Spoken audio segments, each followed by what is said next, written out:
Bonjour et bienvenue dans votre émission Vrai ou faux. Voici la question du jour. Le sommet pour la démocratie est-il démocratique? Lancé par Joe Biden, le sommet pour la démocratie s'est déroulé en ligne les 9 et 10 décembre.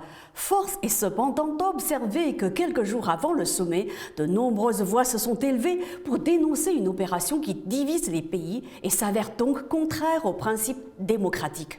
Tout d'abord, le choix des pays participants, qui sont au nombre de 110 environ, a suscité des interrogations. Par exemple, pourquoi convier la Pologne, mais pas la Hongrie, le Pakistan ou le Brésil, mais pas la Turquie? Surtout, deux États n'ont pas été invités, la Chine et la Russie.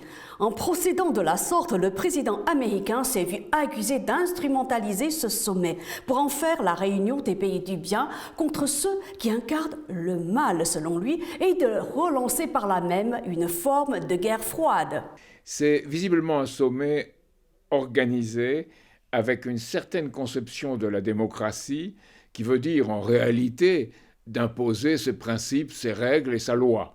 Le président Biden a été assisté par le Conseil de l'Atlantique, il n'a pas invité la Russie, il n'a pas invité la Chine, mais il n'a pas invité l'Iran alors qu'il a invité l'Irak, il n'a pas invité la Hongrie alors qu'il a invité la Pologne. Donc c'est bloc contre bloc, c'est camp contre camp, c'est tout à fait contraire aux déclarations que le président Biden a pu faire par ailleurs. La France, il faut bien le souligner, a exprimé ses réticences. Pas avec beaucoup de courage, mais elle les a exprimées.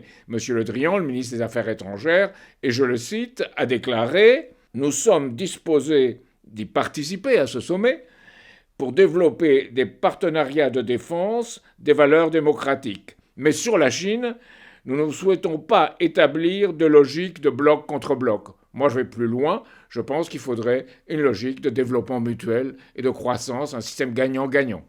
Selon quels critères les pays participants ont-ils été sélectionnés? En tout cas, c'est la vision américaine qui s'impose, une discrimination qui nous ramène quelques décennies en arrière, à l'époque de la guerre froide. C'est en tout cas l'analyse d'Olivier Stone, réalisateur américain oscarisé. Je ne sais pas comment on peut défendre une démocratie quand on contourne les règles quand on veut, quand ça relève en fait de l'intérêt national. Et c'est exactement ce qui se passe. C'est facile de dire « nous sommes le côté démocratique, nous sommes le monde libre ». C'est de la vieille propagande. Nous sommes le monde libre et les Russes et les Chinois ne le sont pas, ainsi que les Iraniens et tous les autres méchants de l'autre côté. Ça ne marche pas comme ça si vous avez visité ces pays, c'est relatif. Vous devez comprendre, le monde n'est pas noir ou blanc, il est gris. Vous l'aurez compris, c'est un sommet qui cherche à diviser en créant une ligne de clivage entre les pays selon les critères de sélection de l'administration de Joe Biden. De toute évidence, c'est contraire aux principes démocratiques.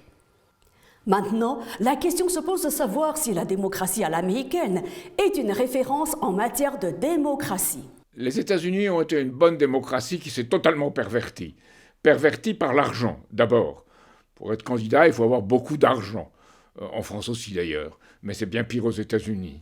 Ensuite, perverti par le contrôle des données par des algorithmes. C'est-à-dire qu'on décide, on divise la population et on décide qui on va favoriser ou pas. Alors si on est républicain, on va défavoriser l'électorat noir et portoricain en créant des bureaux de vote le plus éloignés possible de l'endroit où ils expriment leur suffrage.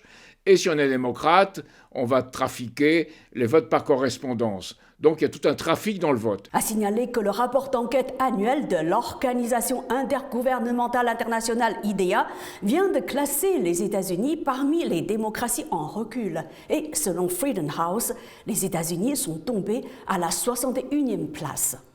En réalité, plusieurs voies mènent à la démocratie. La Russie, par exemple, est une république régie par la loi avec un système fédéral démocratique. La démocratie est le principe de base du système politique russe. La République populaire de Chine est une démocratie à processus complet qui unifie le processus et le résultat de la démocratie. La procédure est l'essence de la démocratie directe et indirecte, la démocratie populaire et la volonté de l'État. C'est une démocratie constante, complète et tous azimuts.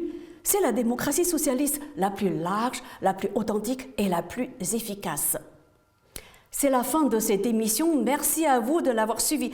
N'hésitez pas à vous abonner à Mandarin TV YouTube pour être informé de toutes nos nouvelles émissions. À bientôt.